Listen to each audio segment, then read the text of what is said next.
por esta iglesia. Hoy vamos a hablar lo que el Señor puso en mi corazón. Vamos a seguir con las cartas del Apocalipsis y vamos a hablar de la carta a la Odisea. Hoy este mensaje nos desafía a examinarnos a nosotros mismos, de ver cómo está nuestra relación para con Dios, de ver cómo estamos en nuestra comunión con Él. ¿Estamos ardientes? ¿Estamos fríos? ¿O estamos tibios?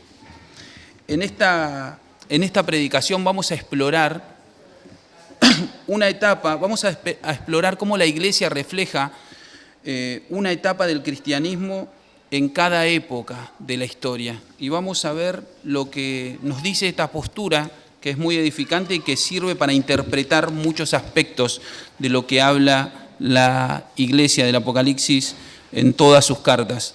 La Odisea es en cual vamos a profundizar, que es la iglesia tibia, la iglesia apática, la iglesia sin fervor, que simboliza la etapa final antes de la venida de Cristo. Para eso vamos a tener varios puntos y vamos a pasarlos a través de la pantalla para que podamos tener todos los versículos y todos los comentarios y que podamos absorber lo máximo posible de este mensaje que Dios nos quiere dar en esta mañana. Así que vamos a pasar al punto número 1, que es las 7 iglesias en una perspectiva histórica. El libro de Apocalipsis contiene cartas dirigidas a 7 iglesias de Asia Menor. Aunque estas eran congregaciones reales en ese tiempo, en el primer siglo, muchos estudiosos y teólogos creen que representan distintos periodos de la historia de la iglesia hasta la venida de Cristo. También es interesante observar que el apóstol Pablo se dirigió a 7 iglesias: Roma, Corinto, Galicia, Efeso, Colosas, Filipos y Tesalónica. Algunos también notan con interés que Jesús da 7 parábolas del reino de Dios.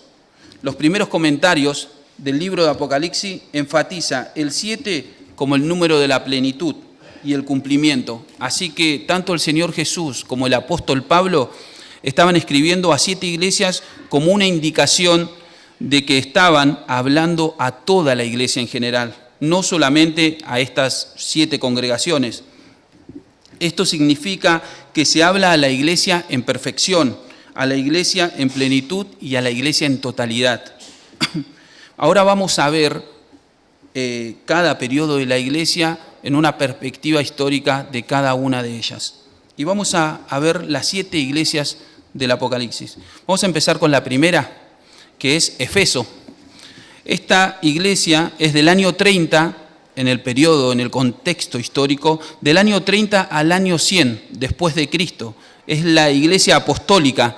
Comenzó con amor por Cristo, pero con el tiempo se perdió su primer amor, ¿no? Se alejó del primer amor. Vamos a la segunda iglesia, Esmirna, del año 100 al 313 después de Cristo. La iglesia perseguida, enfrentó persecución bajo el Imperio Romano, pero se mantuvo fiel.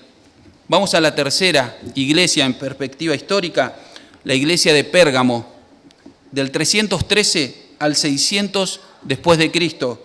La iglesia comprometida con la legalización del cristianismo por Constantino, ¿no? Acá vemos como la iglesia se comenzó a mezclar ¿con qué? Con el mundo, se empieza a mezclar con el mundo.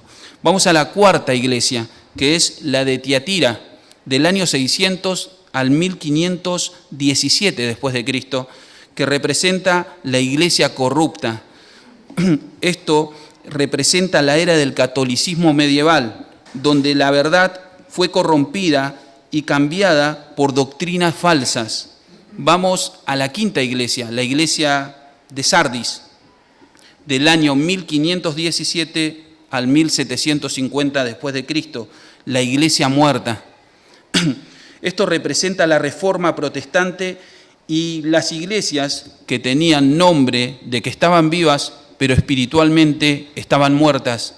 Vamos a la iglesia número 6, que es la de Filadelfia. Esta se puede observar desde el año 1750 hasta el presente, porque siempre hay un remanente fiel de nuestro Señor. Esta es la iglesia fiel. representa el avivamiento y la expansión misionera con la puerta abierta por Dios. Y vamos a la última iglesia en una perspectiva histórica, que es la iglesia de la Odisea, que representa al tiempo actual, el tiempo de apostasía, la iglesia tibia, la iglesia apática, la última etapa caracterizada por una fe indiferente, materialismo y autosuficiencia, ¿no? Hemos visto toda la iglesia en una perspectiva histórica y vamos a ver que la Odisea representa nuestra época. Es la iglesia que piensa que no necesita nada, pero que en realidad espiritualmente está muy pobre. Y vamos a ver lo que el Señor Jesús opina de esta iglesia. Para eso vamos a pasar al punto número 2, que es Jesús el testigo fiel. Vamos a abrir la palabra de Dios en Apocalipsis capítulo 3, versículo 14. Este es el segundo punto, Jesús el testigo fiel. Y vamos a ver lo que dice el Señor Jesús a estas iglesias, a esta iglesia en general. Capítulo 3 de Apocalipsis, versículo 14. Dice así: y escribe al ángel de la iglesia en la Odisea, he aquí el amén, el testigo fiel y verdadero, el principio de la creación, ¿no? El Señor Jesús se presenta a sí mismo, ¿no? Acá vemos cómo Jesús se presenta como el amén, como la verdad absoluta, como lo dijo cuando estuvo en la tierra. Dijo, yo soy el camino, la verdad y la vida. Y Él es la verdad absoluta. Él es el así sea, Él es el sea hecho, como dice 2 de Corintios capítulo 1, 20, que dice, porque todas las promesas de Dios son en Él. ¿En quién? En Cristo Jesús. Jesús es la personificación y la afirmación de la verdad de Dios. Él también dice, yo soy el testigo fiel, ¿no? Él es el testigo fiel y verdadero. Lo que contrasta con la Odisea, ¿no? A quienes se le va a mostrar que ni son fieles ni son verdaderos. También dice el Señor Jesús que es el principio de la creación de Dios. Y esto vamos a explicarlo porque muchas herejías nacieron de esta interpretación, de una mala interpretación, y muchas sectas donde dice el principio de la creación de Dios. No significa que Jesús fue creado, sino que Él es la fuente y la autoridad sobre toda la creación. Vemos en este segundo punto y debemos pensar para nosotros mismos si estamos viviendo según la verdad de Cristo o según nuestra comodidad, si nos hemos afianzado a la verdad de Cristo o estamos cómodos en nuestro lugar. ¿Reconocemos a Cristo como la máxima autoridad en nuestra vida? Eso deberíamos pensar en esta mañana, es lo que nos llama a reflexionar nuestro Dios. Vamos a pasar al punto número 3, que es la evaluación de Cristo. Y está en Apocalipsis, capítulo 3, versículo del 15 al 16. Vamos a ver cómo Jesús evalúa a la Odisea. Dice así la palabra de Dios: yo conozco tus obras, que ni eres frío ni caliente. Ojalá fuera frío o caliente, pero por cuanto eres tibio y no frío ni caliente, te vomitaré de mi boca. ¿No? Este pasaje es muy fuerte, lo que el Señor Jesús le está diciendo a la iglesia, ¿no? Nosotros vemos que Jesús evalúa a su iglesia y que Él conoce el estado real de cada congregación. ¿Quién puede conocer el estado real de cada congregación? Cristo, solo Cristo. Jesús, cuando le habla a la iglesia de la Odisea, no está hablando de un periodo, de una temperatura espiritual mala o buena, cuando le dice tibio o frío o caliente. En la Odisea, el agua caliente servía para la salud y el agua fría refrescaba, pero el agua tibia era inútil. La tibieza es una ilustración de la indiferencia y del compromiso con el mundo. Es una posición intermedia, muy caliente para ser frío y muy frío para ser caliente. Al intentar ser ambas cosas termina ¿en qué? En la nada. Eso es el estado de tibieza espiritual. ¿Hay algo peor que una religión vacía? ¿Hay algo peor que eso? Ese es el estado en el cual se encuentra el tibio, ¿no? En una religión vacía. ¿Ha habido un alma más difícil de alcanzar que aquella que cree que tiene lo suficiente de Cristo para no necesitar más de Él? Deberíamos pensar eso en esta mañana. La iglesia de la Odisea ejemplifica una religión vacía. Los asesinos, los adúlteros, los fornicarios estaban más abiertos a Jesús que los escribas y los fariseos, que eran los tibios de la época de Cristo. Eran los que vivían una religión vacía, los que eran religiosos, pero que por dentro tenían una tibieza enorme en sus corazones. La tibieza representa la fe indiferente, apática y inefectiva para con Dios. Qué cosa tan terrible que Jesús nos vomite de su boca, ¿no? Es algo grotesco cuando lo vemos en la Escritura, pero así lo dice el Señor. Fíjense lo que le causa la tibieza a Dios. La causa del Evangelio ha sido más dañada por los tibios, que creen que son algo que no son, que por la persecución del mundo a la iglesia. El tibio es peligroso para él mismo, espiritualmente. ¿Por qué? Porque se daña a sí mismo, porque piensa que está en un estado en el cual no está. Y también para los demás, para el entorno, para la congregación. ¿Por qué? Porque la tibieza aspira a posición, aspira a ser visto, aspira a imponerse, a llamar la atención. Y eso es tremendo, nada más lejos del Evangelio de Cristo. Nosotros debemos pensar en este punto, ¿somos cristianos comprometidos con el Evangelio o somos cristianos de apariencia? ¿Hay fervor en nosotros por el Evangelio de Cristo? ¿Hay fervor por los demás, por el prójimo? ¿Hay un fervor en nosotros por aquellas almas que no conocen a Dios? Si Cristo evaluara nuestra situación espiritual en esta mañana, ¿seríamos aprobados? ¿Seríamos útiles para el reino de Dios? Eso es lo que debemos meditar en esta mañana. Vamos a pasar al punto número 4, la ceguera espiritual. Y esto está en el capítulo 3 al versículo 17. En el versículo 17, perdón. Capítulo 3 de Apocalipsis, versículo 17. Que dice así, muchas gracias. Dice así la palabra de Dios. Porque tú dices, soy rico y me he enriquecido, y de ninguna cosa tengo necesidad, y no sabes que tú eres desventurado, miserable, pobre, ciego y desnudo. Lo que dice el Señor de la iglesia, ¿no? La Odisea era próspera, era una ciudad próspera en Asia Menor. Había riqueza porque por su industria textil y por su medicina ocular, ¿no? Era realmente próspera la Odisea. No dependían de Dios, ellos no dependían de Dios, dependían de ¿qué? De sus propios recursos. O sea, ellos económicamente estaban genial, pero espiritualmente estaban en bancarrota. Y eso es lo terrible.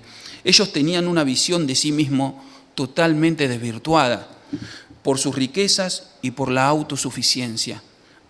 El contraste entre lo que Jesús piensa de la iglesia y lo que la iglesia pensaba de sí mismo es atroz. Es realmente atroz. Jesús dice una cosa de ellos, pero ellos piensan de sí mismos totalmente diferente. Y esto es lo que pasa cuando uno está en un estado tibio, que tiene una visión de sí mismo totalmente equivocada. Y es algo muy peligroso para nuestra vida espiritual. La iglesia de la Odisea era lo opuesto a los pobres de espíritu, en los cuales Jesús hablaba en Mateo 5:3. Ellos pensaban que no necesitaban nada, pero en realidad lo habían perdido todo, habían perdido su fervor por Dios.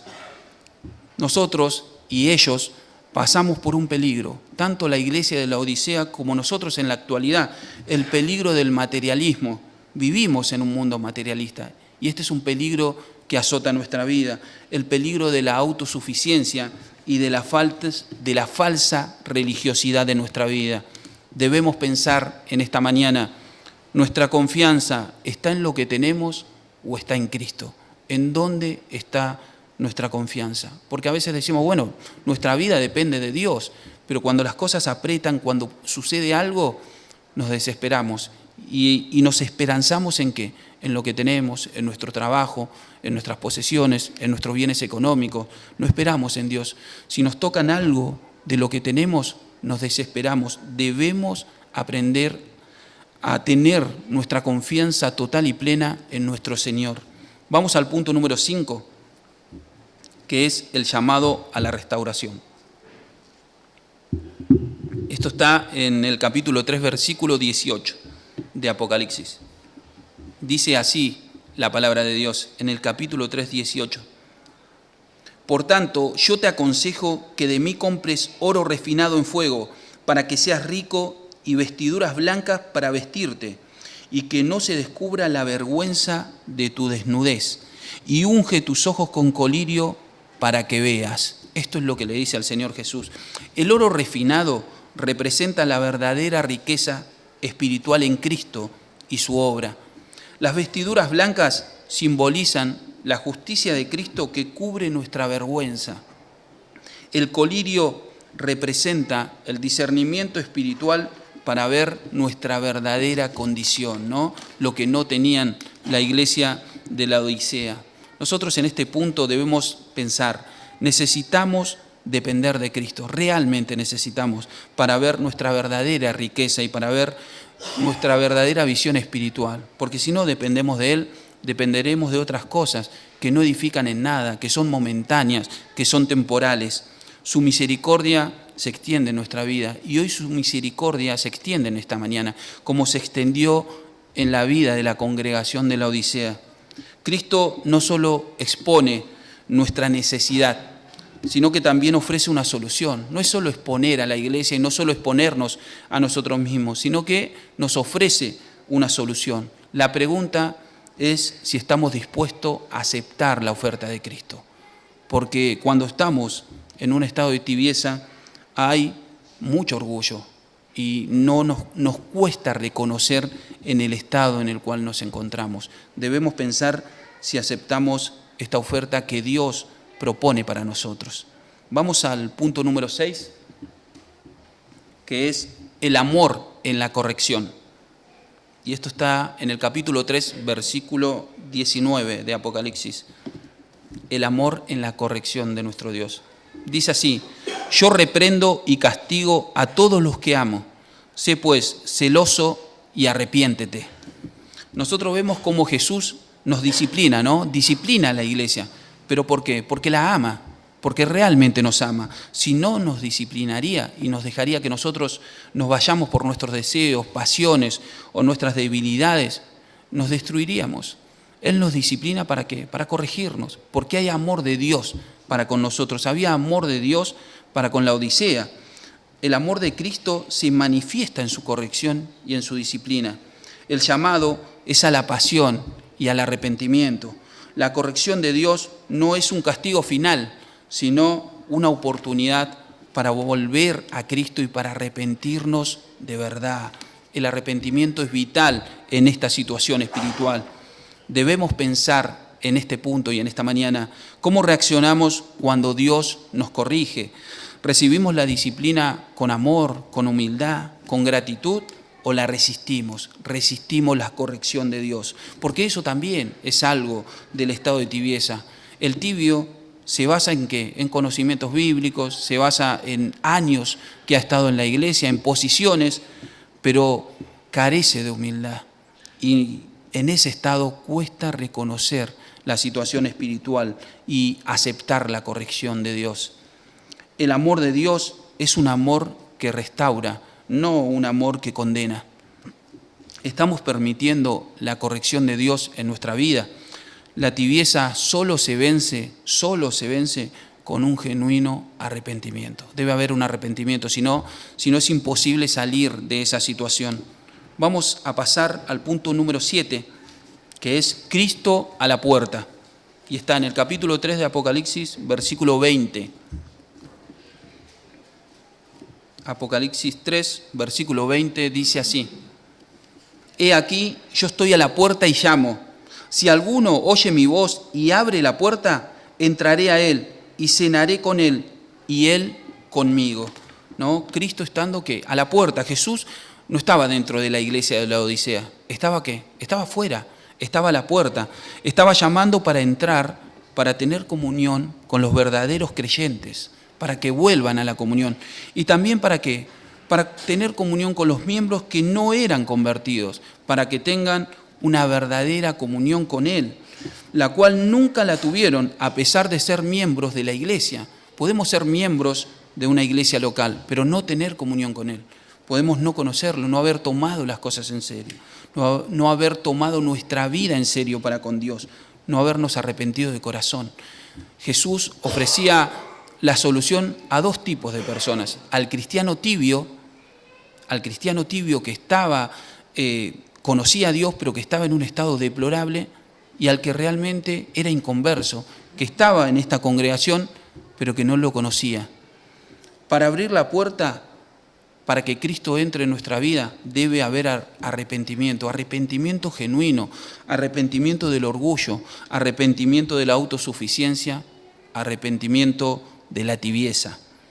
Nosotros debemos ver que si la iglesia de Filadelfia era la iglesia de puertas abiertas para Dios, la iglesia de la Odisea es la iglesia de puertas cerradas para Cristo. Esto es un llamado a la comunión con Cristo, a una comunión genuina, la cual es personal. La comunión no es grupal, no la logramos viniendo a la iglesia, es solo entre nosotros y Dios. Debemos orar, debemos leer la Biblia, debemos arrepentirnos, debemos tener comunión con Él, no solo cuando venimos al culto, sino en todo momento. Debemos acercarnos a Dios de verdad. Nosotros debemos pensar en este punto: ¿está Jesús en el centro de nuestra vida o solo está a la periferia, como lo estaba en la iglesia de la Odisea? ¿Realmente está en el centro de nuestra vida? Es algo en lo cual debemos meditar. Vamos al punto número 8, el último punto de este mensaje, que es la recompensa a los vencedores. Y esto lo vemos en el capítulo 3, del versículo 21 al 22. 3 de Apocalipsis, capítulo 3, del versículo 21 al 22, dice así: al que venciere, le daré que se siente conmigo en mi trono, así como yo he vencido y me he sentado con mi Padre en su trono. El que tiene oído, oiga lo que el Espíritu dice a las iglesias, ¿no? Esto es genial, ¿no? Como el premio que Dios da a los que se arrepienten. La promesa de reinar con Él es para los fieles, Jesús nos llama a superar la tibieza y a vivir con pasión con Él y por cuanto el Evangelio, ¿no? Tener pasión, fervor en nuestras cosas con Dios. Nosotros vemos que la Odisea es la peor de las 7 iglesias y sin embargo es a la que se le da una promesa más eminente que a todas las otras promesas que Dios hizo para las otras iglesias, lo que muestra que el peor de todos se puede arrepentir y puede obtener un lugar más alto de gloria junto a nuestro Dios. Y esto es maravilloso, ¿no? Esto es la gracia de Dios manifestada en la vida de la Odisea. Esto me recuerda al ladrón en la cruz. Cuando Cristo estaba en la cruz, estaba a punto de ser crucificado, colgado en la cruz, y había 2 ladrones. Uno de esos ladrones reconoció a Jesús como su Señor, lo reconoció como Dios. Ahora, los que estaban en la cruz era lo peor de la sociedad, lo peor, los más malvados, los más miserables lo crucificaban. Y esa gente era la escoria de la sociedad, a excepción de Cristo, que era nuestro Dios, perfecto Dios. Mas ellos 2 eran lo peor. Y había un hombre que era lo peor de la sociedad que reconoció a Cristo, que lo reconoció a segundos de morirse, a minutos. Y Cristo lo aceptó. Le dijo que lo esperara en su reino, que lo recibiera. Y Jesús lo aceptó y lo recibió. Nosotros vemos la gracia de Dios manifestada en la vida de este hombre. Nosotros vemos un hombre que no se congregó, que no fue a ninguna iglesia, que no tuvo tiempo para demostrar un cambio en su vida, que no evangelizó a nadie, que no hizo nada, que solo creyó. Y esto es la locura del Evangelio. Esto es la locura de la gracia que el mundo no puede entender. Que si uno se arrepiente, Dios te acepta como sos. Te acepta y te transforma, como hizo con ese hombre en la cruz. Nosotros debemos entender que con la Odisea hizo lo mismo. Una iglesia totalmente en apostasía, una iglesia indiferente, apática, carente de fervor, materialista, y sin embargo Jesús le ofrece su gracia, como hoy nos ofrece a nosotros que estamos acá.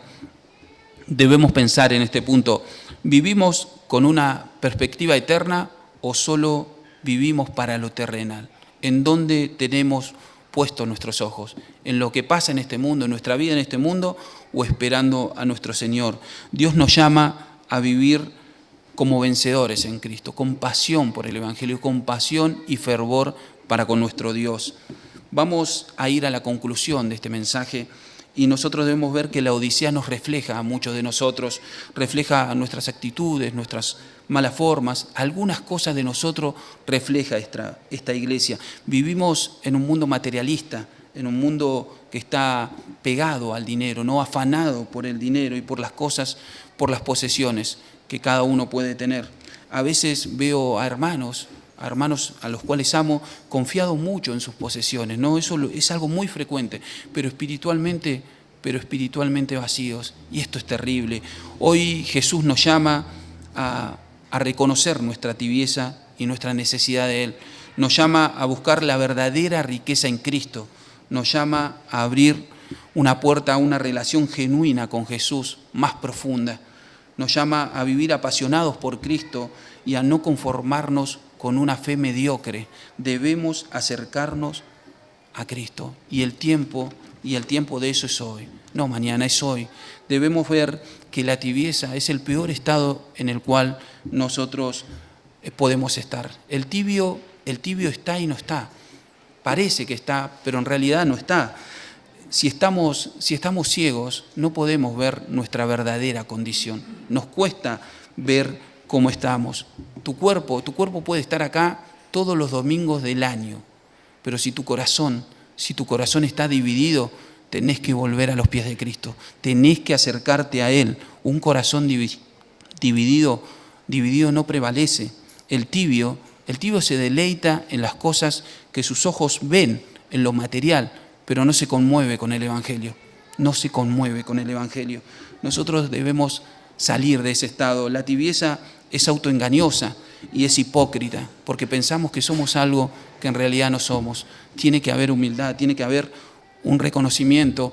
Como decía Marcelo, yo antes me congregaba en este lugar hace unos años y yo era muy diferente a lo que soy ahora. En ese momento, cuando me congregué en este lugar, estaba en una profunda tibieza cuando llegué, muy mal, un estado deplorable espiritualmente. Venía a la iglesia, intentaba, realmente, créanme que intentaba acercarme a Dios, pero no podía, no, era un estado deplorable. Solo leía la Biblia cuando venía acá, solo oraba cuando estaba acá. En mi casa la Biblia estaba ahí y quedaba en ese lugar, no la tocaba, no oraba, no vivía conforme a la voluntad de Dios. Creo que el estado de la tibieza es el peor en el que uno puede estar y cuesta mucho salir de ese estado. Debemos acercarnos a Cristo si estamos en ese lugar. Si no hay arrepentimiento, si no hay un deseo genuino en vos, pedile a Dios que te acerque, que ponga ese deseo en tu corazón, porque es una situación horrible y terrible para salir. Debemos acercarnos a Cristo. No importa qué tan roto estés o qué tan rota estés, no importa lo que te haya pasado, no importa cuán destruida esté tu vida, porque cuando este Dios te abrace, todo eso roto que está en vos va a volver a su lugar y te va a dar ese amor que realmente necesitas. Nadie te ama como Dios. Nosotros podemos apoyarnos en los hermanos y es bueno y es bíblico que nos apoyemos entre nosotros, pero somos limitados. Nosotros somos hermanos, pero somos limitados, tenemos defectos. Si ustedes estuvieran 24 horas del día conmigo, los 7 días de la semana, seguramente yo los decepcionaría. ¿Por qué? Porque soy una persona con limitaciones, con defectos, con muchas cosas que debo cambiar, pero hay alguien que nunca te va a decepcionar, hay alguien que nunca te va a traicionar, y ese es Cristo, porque Cristo te ama y quiere cambiar tu vida. Tenés que conocer a este Dios si no lo conociste, y si estás en esta situación,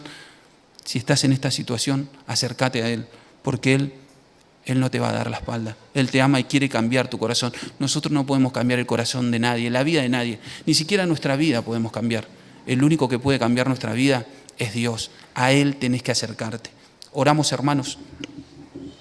Padre, aquí estamos delante de tu presencia para darte gracias por tu palabra, por tu mensaje. Te damos gracias, Señor. Te pedimos que saques todo lo que no es conforme a tu voluntad, Señor. Que podamos, Dios,